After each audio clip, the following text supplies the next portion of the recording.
उस महापुरुष ने, हम भटक रहे थे, ना जाने कहां कहां भटक रहे थे, उस महापुरुष ने हमें दिव्य मार्ग बताया।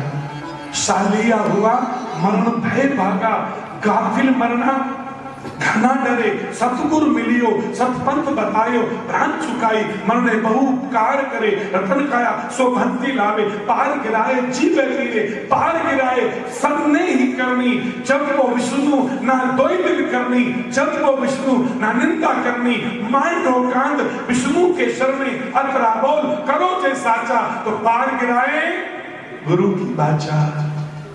कम से कम 3 बात तो कहिए, पार गिराए सन ही करनी। आप भजन मत करो, आपस में प्रेम से तो रहो, आपस में भाईचारा तो बढ़े, हमारे प्रेम मोहब्बत तो बढ़े, हमारी नफरत तो घटे। हम नफरत के शिकार हो गए, हम घृणा के शिकार हो गए, हम एक दूसरे को सम्मान नहीं देते, एक दूसरे को इज्जत नहीं देते। आओ सबका सम्मान करना सीखें। मुझ में राम तुझ में राम, सब में राम समाया, कर लो सबसे प्रेम जगत में कोई नहीं पराया। सब मेरा साइया खाली खट नहीं कोई, बलिहारी उस घट की जामिल प्रगट होए। आओ भैया, मैंने कल भी कहा था सब घरों में बिजली है, सब घर बिजली घर नहीं है। बिजली घर तो कोई कोई घर होता है जो अपने अंदर बिजली को बना देता है। वो सब घट मेरा परमात्मा है, प्रकट घट करने वाले सारे घट नहीं है, उस उन अनुभूति को करने वाले सारे घट नहीं है। इसलिए पुराण फुहारे कृष्णी माया धन बरसंता सरवर नीरे, तीर तिरंते तीर जेति सुमरे तुमरियो। पानी में खड़े होकर अगर पानी को मांगोगे, प्यास लगी है, तो हमसे बड़ा मूर्ख कौन है? पानी में खड़े हैं तो जाम्बू जी को उत्तर करना पड़ा, जेति सुमरे, प्यास से मरना चाहते हो। जबकि व्यापकता, सर्वज्ञता और दयालुता मेरे हरि के 3 गुण हैं। वो सर्वव्यापक है, वो सब कुछ जानता है, और वो सबको सबके प्रति दयावान है। रूप अरूप रमु पिंडे ब्रह्मंडे घट घट अघट रहायो, अनंत जुगा में अमर भनीचू, ना मेरे पिता ने मायो, ना मेरा माया न छाया, रूप ने रेखा बाहर भीतर अगम अलेखा, लेखा एक निरंजन लेसी, जहां चिन्ह तहां पायो। पिता भीतर कोई कोई गुरुमुख उस सब तीर्थों का। एक बात बताओ, जब भी घटना घटेगी अंदर से घटेगी, बाहर से नहीं घटेगी। जब भी अनुभूति करोगे अंदर से करोगे, तीर्थों में नहीं होगी, तुम्हारे अंदर से होगी। जिस दिन भी भजन की अनुभूति होगी तुम्हारे अंदर से होगी, बाहर से कभी नहीं होगी। लेकिन आगे जो वो कहते हैं कि अन्न धन दूध दही घी में भूख मरे तो जीवन ही मिल सरियो। मैं तुम्हें अन्न दिया रे, अन्नो तुम्हें सबको अन्न दिया, पेट भरकर अन्न दिया, अन्नो धन्नो मैं तुम्हें धन भी दिया।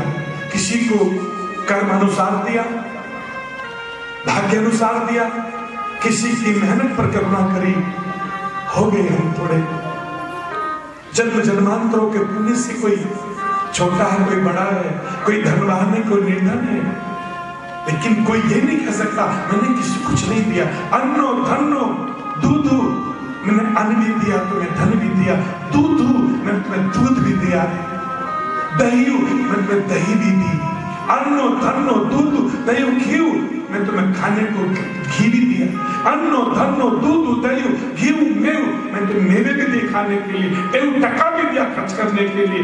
लेकिन हम उन सबको छोड़कर हम गुटके खाने लगे।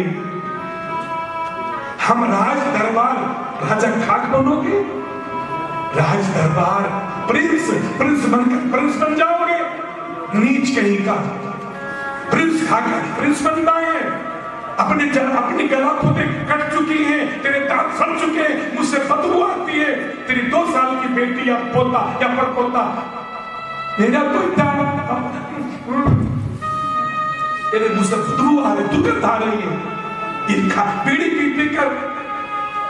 और बच्चे जिनको छोटी सी मासूम सा बच्चा भी तुझसे नफरत करता है, तू कब समझेगा मेरे अंदर अवगुण है? दारू पीते हैं,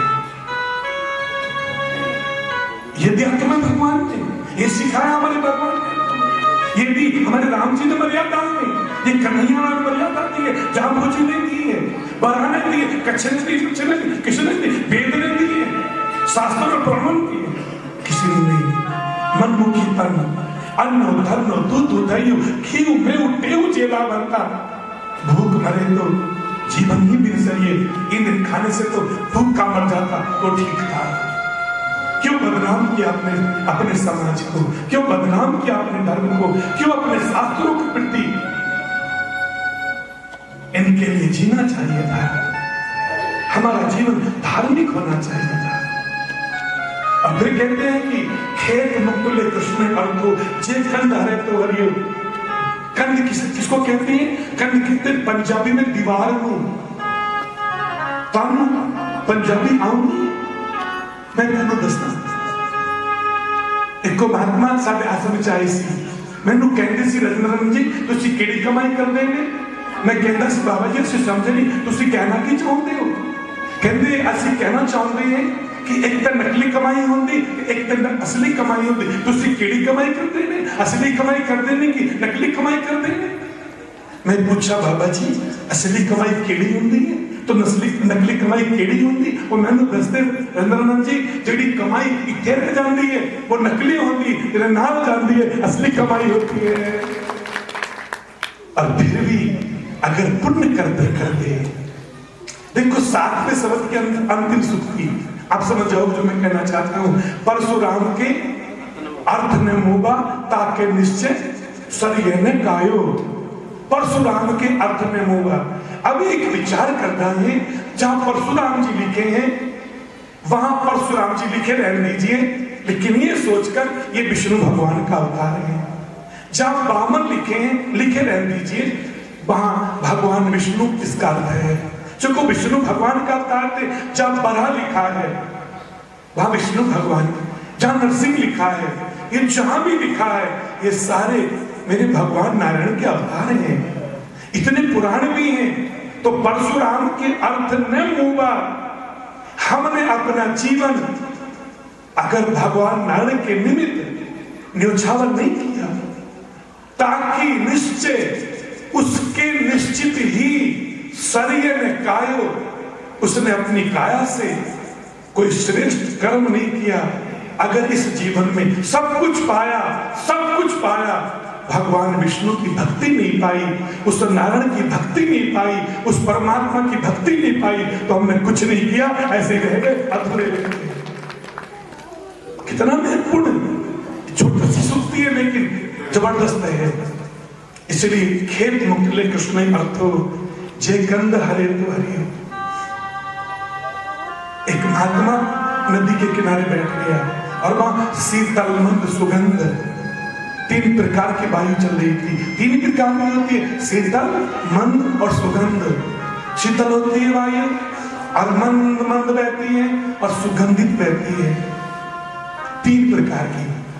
ध्यान लग गया, शिला पर बैठा, समाधि लग गई, कई 12 वर्षों तक बैठा रहा।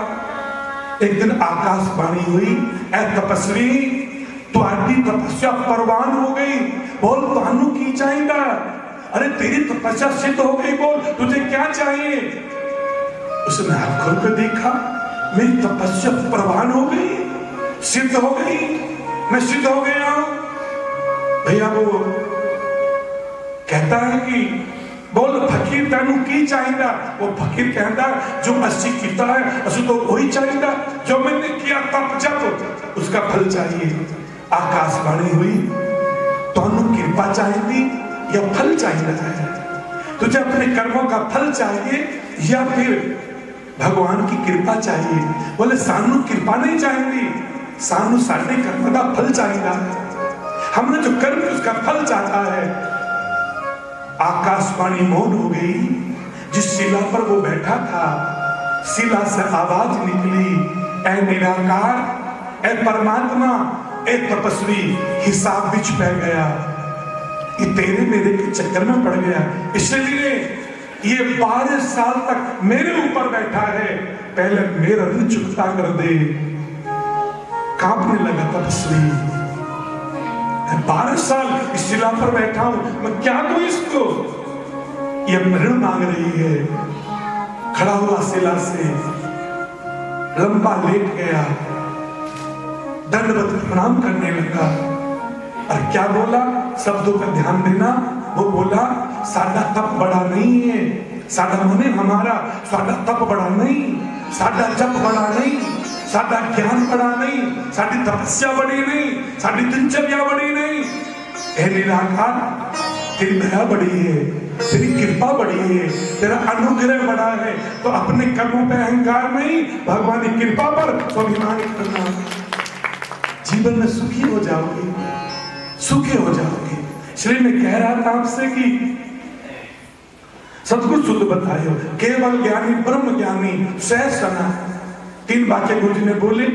केवल ज्ञानी, मैं केवल ज्ञानी हूं, माने तुम्हारी आत्मा, आत्म में ही राम बसा है, ऐसा मानते हैं कि आत्म में ही राम बसा है। जो तुम्हारी आत्मा है ना, इस आत्मा में ही राम का घर है। कबीर जी कहते हैं, तो जिन्होंने इस आत्मा को जान लिया, उन्होंने परमात्मा को जान लिया। तो मैं केवल ये वो ब्रह्म ज्ञान, मैं ब्रह्म ज्ञानी हूं, माने केवल ये ज्ञानी हूं और ब्रह्म ज्ञानी हूं और सहज सनानी हूं। सहज सनानी का मतलब ये होता है जो सहज में जीव आत्मा और परमात्मा का योग करा दे, मुझे सहज सनानी कहते हैं। सहज में जीव आत्मा और परमात्मा इसके भेद को मेट दे, तुम्हें एकाकार कर दे। तो ऐसे ब्रह्म ज्ञानी है वो, ऐसे वो सहज ज्ञानी है। लेकिन भगवान ने बड़ी सुंदर एक बात कही शब्द में कि सुकृत अहल्यो न जाई, सुकृत अहल्यो न जाई। तुम्हारा किया हुआ शुभ कर्म कभी खाली नहीं जाएगा। अपने एक मुट्ठी आटा चीजों को डाला ना, वो भी कभी खाली नहीं जाएगा। कभी चिड़ियों को चुका डाला है, कभी खाली नहीं जाएगा। कभी मंदिर आए हो, वो पुण्य भी तुम्हारा कभी खाली नहीं जाएगा। कथा में आए हो, कथा में आना तुम्हारा व्यर्थ नहीं जाएगा। कभी एक माला फेरी है, वो भी सुकृत अहल्यो ने जाई। भगवान कहते हैं मैं तेरे शुभ कर्मों को मिट नहीं सकता, कोई भी नहीं मिट सकता। सुकृत अहल्यो ने जाई, लेकिन क्यों क्यों भणता, क्यों क्यों सुनता, समझ बिना कुछ सिद्धि न पाई। अगर